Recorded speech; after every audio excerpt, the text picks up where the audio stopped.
بسم اللہ الرحمن الرحیم۔ پیارے سامعین کرام، آج ہم حضرت سیدنا لقمان حکیم علیہ الرحمہ کی اپنے بیٹے کو کی گئی نصیحت کو جانیں گے۔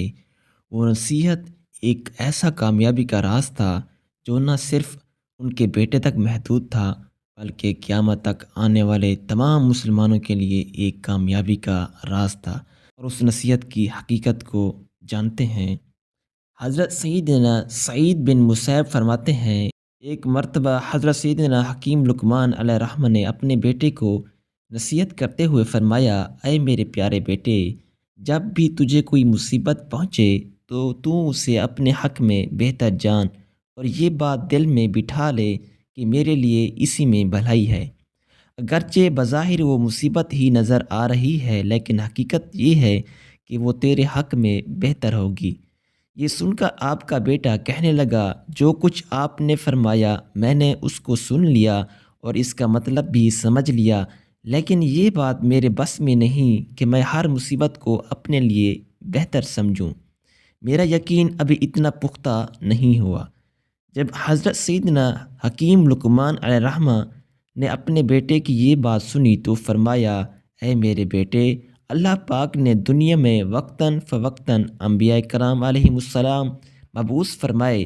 ہمارے زمانے میں بھی اللہ پاک نے نبی علیہ السلام مبعوث فرمایا ہے، اور ہم اس نبی علیہ السلام کی صحبت بابرکت سے فیض یاب ہونے چلتے ہیں۔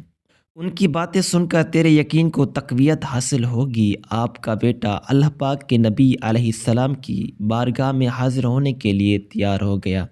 جنگل کا سفر اور پیش آنے والا حادثہ۔ چنانچہ ان دونوں نے اپنے سامان سفر تیار کیا اور خچروں پر سوار ہو کر اپنی منزل کی طرف روانہ ہو گئے۔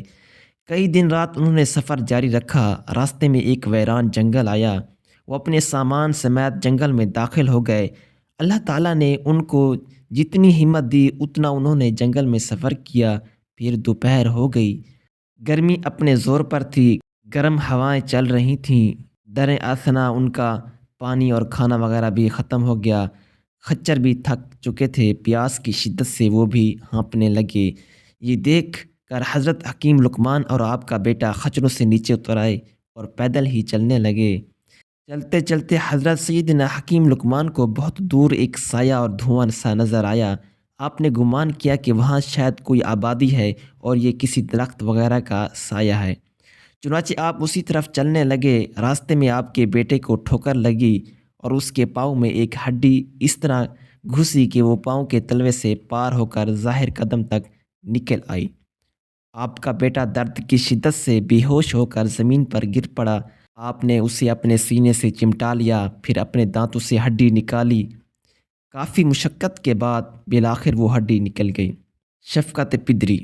بیٹے کی یہ حالت دیکھ کر آپ شفقت پدرانہ کی وجہ سے رونے لگے۔ آپ نے اپنے عمامہ سے کچھ کپڑا پھاڑا اور اسے زخم پر باندھ دیا۔ حضرت حکیم لقمان علیہ الرحمہ کی آنکھوں سے بہنے والے آنسو جب ان کے بیٹے کے چہرے پر گرے تو اسے ہوش آ گیا۔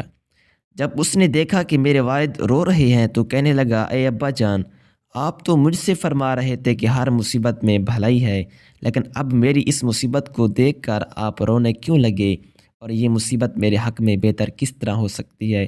حالانکہ ہماری کھانے پینے کی تمام اشیاء ختم ہو چکی ہیں اور ہم یہاں اس ویران جنگل میں تنہا رہ گئے ہیں۔ اگر آپ مجھے یہیں چھوڑ کر چلے جائیں گے تو آپ کو میری اس مصیبت کی وجہ سے بہت رنج و غم لاحق رہے گا، اور اگر آپ یہیں میرے ساتھ رہیں گے تو ہم دونوں یہاں اس ویرانے میں بھوکے پیاسے مر جائیں گے۔ اب آپ خود ہی بتائیں کہ اس مصیبت میں میرے لیے کیا بہتری ہے؟ بیٹے کی یہ باتیں سن کر حضرت سیدنا لقمان نے فرمایا، اے میرے پیارے بیٹے، میرا رونا اس وجہ سے تھا کہ میں ایک باپ ہوں، اور ہر باپ کا اپنی اولاد کے دکھ درد کی وجہ سے غمگین ہو جانا ایک فطری عمل ہے۔ باقی رہی یہ بات کہ اس مصیبت میں تمہارے لیے کیا بھلائی ہے، تو ہو سکتا ہے اس چھوٹی مصیبت میں تجھے مبتلا کر کے تجھ سے کوئی بہت بڑی مصیبت دور کر دی گئی ہو، اور یہ مصیبت اس مصیبت کے مقابلے میں چھوٹی ہو جو تجھ سے دور کر دی گئی ہے۔ آپ کا بیٹا خاموش ہو گیا۔ ایک شاہ سوار۔ پھر حضرت سیدنا لقمان نے سامنے نظر کی تو اب وہاں نہ تو دھواں تھا اور نہ ہی سایہ وغیرہ۔ آپ دل میں کہنے لگے میں نے ابھی تو اس طرف دھواں اور سایہ دیکھا تھا، لیکن اب وہ کہاں غائب ہو گیا؟ ہو سکتا ہے کہ ہمارے پروردگار پاک نے ہماری مدد کے لیے کسی کو بھیجا ہو۔ ابھی آپ اسی سوچ بچار میں تھے کہ آپ کو دور ایک شخص نظر آیا جو سفید لباس زیب تن کیے، سفید امامہ سر پر سجائے، گھوڑے پر سوار آپ کی طرف بڑی تیزی سے بڑھا چلا آ رہا ہے۔ آپ اس سوار کو اپنی طرف آتا دیکھتے رہے یہاں تک کہ وہ آپ کے بالکل قریب ہو گیا۔ پھر وہ سوار اچانک نظروں سے اوجھل ہو گیا۔ پھر ایک آواز سنائی دی، کیا تم ہی لقمان ہو؟ آپ نے فرمایا جی ہاں میں ہی لقمان ہوں۔ پھر آواز آئی، کیا تم حکیم ہو؟ آپ نے فرمایا مجھے ہی لقمان حکیم کہا جاتا ہے۔ پھر آواز آئی، تمہارے اس ناسمجھ بیٹے نے تم سے کیا کہا ہے؟ حضرت سیدنا لقمان نے فرمایا، اے اللہ پاک کے بندے، تو کون ہے؟ ہمیں صرف تیری آواز سنائی دے رہی ہے اور تو خود نظر نہیں آ رہا۔ پھر آواز آئی، میں جبرائیل علیہ السلام ہوں اور مجھے صرف انبیاء کرام علیہ السلام اور مقرب فرشتے ہی دیکھ سکتے ہیں، اس وجہ سے میں تجھے نظر نہیں آ رہا۔ سنو، میرے رب پاک نے مجھے حکم دیا ہے کہ میں فلاں شہر اور اس کے آس پاس کے لوگوں کو زمین میں دھسا دوں۔ مجھے خبر دی گئی کہ تم دونوں بھی اس شہر ہی کی طرف آ رہے ہو، تو میں نے اپنے پاک پروردگار پاک سے دعا کی کہ وہ تمہیں اس شہر میں جانے سے روکے، لہٰذا اس نے تمہیں اس آزمائش میں ڈال دیا اور تیرے بیٹے کے پاؤں میں ہڈی چبھ گئی۔ اس طرح تم اس چھوٹی مصیبت کی وجہ سے ایک بہت بڑی مصیبت یعنی زمین میں دھنسنے سے بچ گئے ہو۔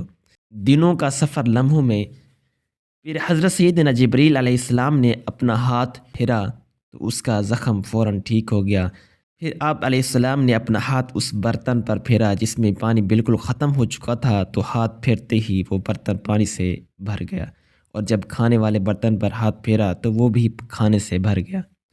اور پھر حضرت سیدنا جبریل علیہ السلام نے حضرت سیدنا لقمان علیہ الرحمہ آپ کے بیٹے اور آپ کی سواریوں کو سامان سمیت اٹھایا، اور کچھ ہی دیر میں آپ اپنے بیٹے اور سارے سامان سمیت اپنے گھر میں موجود تھے، حالانکہ آپ کا گھر اس جنگل سے کافی دن کی مسافت پر تھا۔